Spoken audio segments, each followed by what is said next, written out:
Okay. Naka-video po ako. Para maganda yung ating.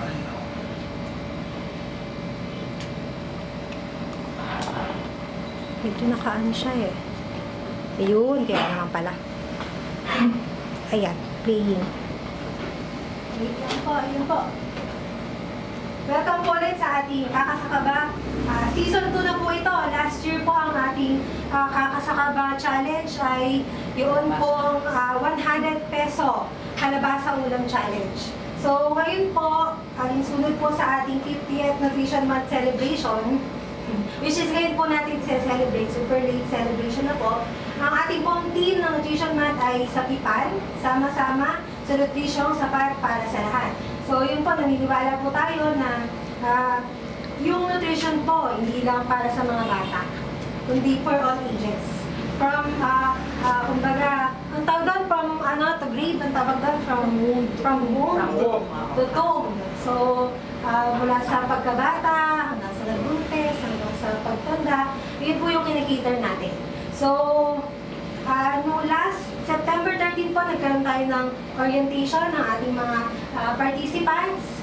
So, alam na po nila yung criteria. So, isa po dun yung ang gusto po sana namin, yung mananalo dito sa ating challenge ay atin pong ima-market. Gagawin po natin, yun po yung vision namin, gagawin natin OBOC, yung one barangay, one product. So, sa ngayon po, wala po OBOC ang Santa Lucia. So, yun po yung tinatarget po namin. So, hopefully, isa or mahigit pa dito sa mga recipe na ito, ang ating sa market po. Nandito po si Ma'am Ami para tayo tulungan. So, actually, siya sa special member ng PNC natin.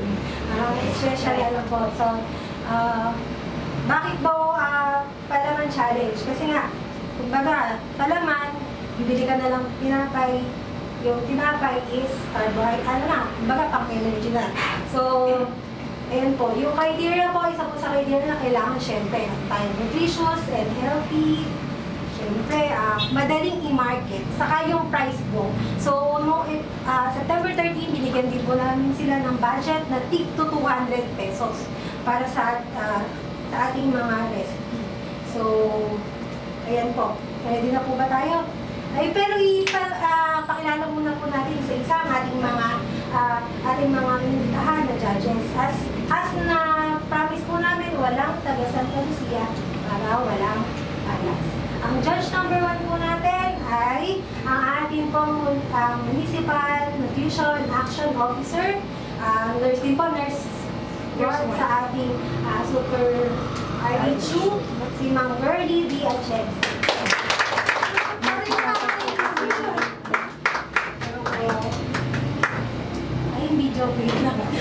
Paano naman ito ba? Mahihayin po si Jordi sa personal na live pa naman kami. Sorry po. We are now live. Actually, kanina pa. Pero mahihayin po si Mang Bird. Ay, number 1 pala. Number 2 po, si Ma'am Ami Talastas Santos.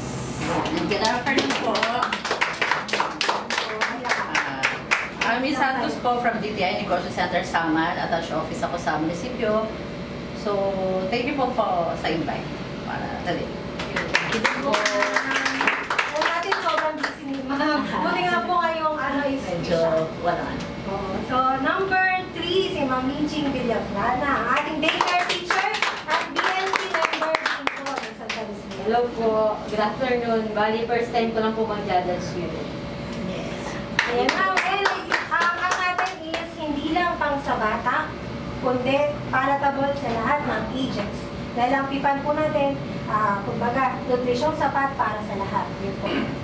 Alright, ready na po ba tayo? Ayan, ready na po tayo.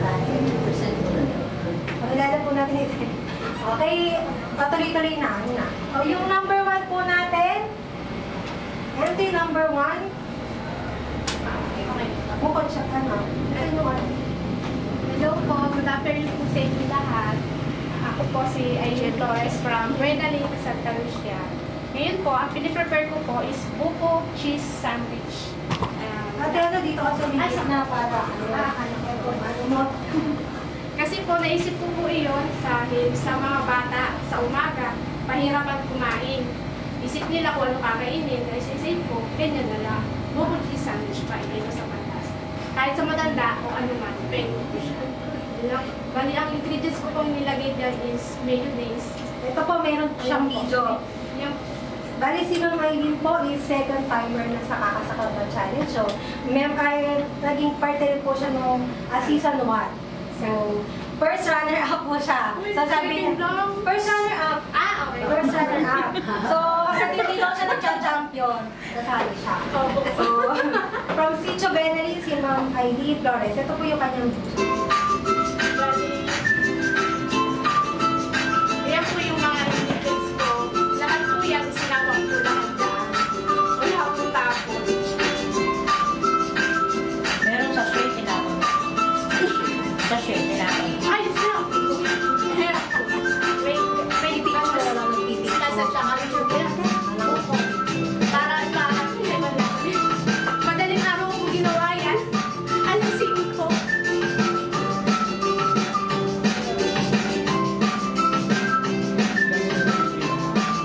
Simpleng gawin, pero kaya-kaya kahit kabataan ko. Kahit mga grade school na ba. Ayun lang po. Tapos na. Wala din sounds. Yung caustic na send mo ba? Opo, wala siya. Oo, kanina. Nandito na ba? Nasa Sa una.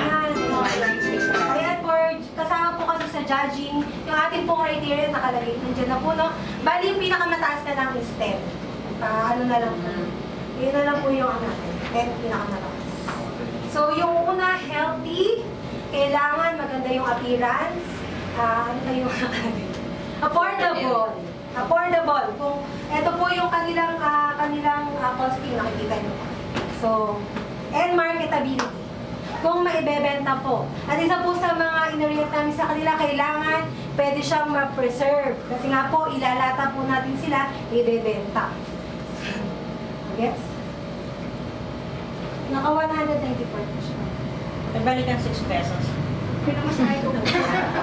Charis. Wala pa. Okay, okay na po kayo. May tanong po ba kayo? Baka meron kayong tanong kayo. Ay, pwede Sa tikman. taste later. Tikman na ba? Hindi po man. Ay, Taste na po ngayon. taste pa later ba? O. Taste Hindi, na meron po. nga. Ayun na. Na-picture na naman ng isa-isa, no? Taste yun na po. May tissue ko, may tissue ka. Ayun po ba? Ano na lang? May tissue po sa ilalim ng sa ilalim na ng table. Sa tissue. Hindi niyo daw po malalasahan pag hindi nakamayin. Oo, kutsara. Ano daw? Ano? Sila lang. Kinayot lang. Di ba may plastic kayong ano? Sinapa. Tawag nyo. Yung plastic na bag. Ano meron po? Di ba may nabili kayo? Hindi, nagpabili na.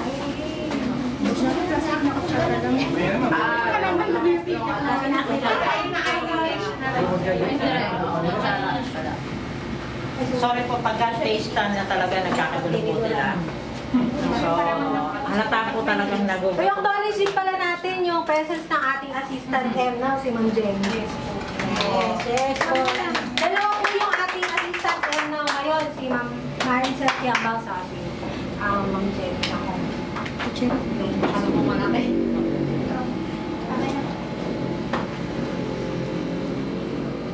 Kami na po. May mga chow. Ay, wala po may tinidor. Siya sa... Parang ang bali. Kaya mo na, nakalag naman ako. Nagka-picture sa malaki.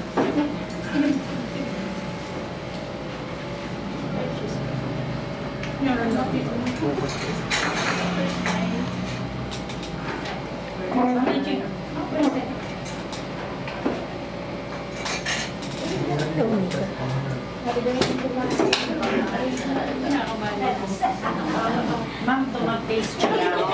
Mali ka daw Taste na madami. Ha? Baka may tatanong sila sa inyo after ng magtanong. Sino po mamaya pwede Pwede rin ito yan, pag halimbawa na pagtanggal umay, kung tayo na pagkain, ng lunch, or dinner, tanggal umay. Ito Sige, sige.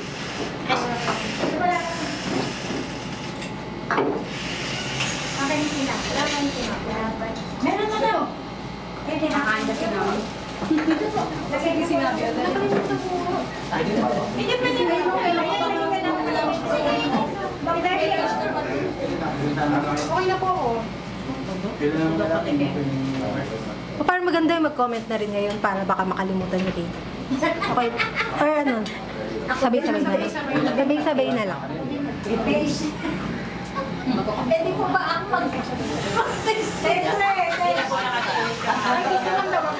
Sige po, magko-comment na si Mama. Oh, wait. Okay. Okay, for comment na po tayo kay Mama. Siyempre ko sa entry number 1, Comment ka na. which is Lalaan sandwich. yan.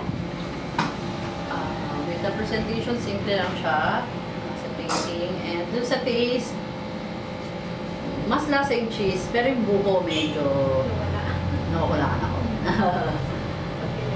Tapos kapag yung mismo spread, ayun nga medyo. Tapos pag nilagay sa sandwich, yung taste na, yung combination ng buko and cheese, mas nangibabaw si cheese. So, dagdag pa siguro tayo sa buko. And siguro since buko cheese, so dapat sweet and yung cheese alat ang additional lang. Next, bitter ba kayo? Ako mamaya. Si Ma'am Lynchy. Ako po, same po kami ni Madam Ami po. Bali po talaga yung, masarap naman po siya, lalo po sa tinapay. Kaso nga po, yung cheese po yung mas lumamang po yung flavor kaysa po sa may buko. Kailangan ko pa. Yes. Actually, pinitas pa, pinapahinap ko yung buko. Kinakit pa si Jerry. Okay, next.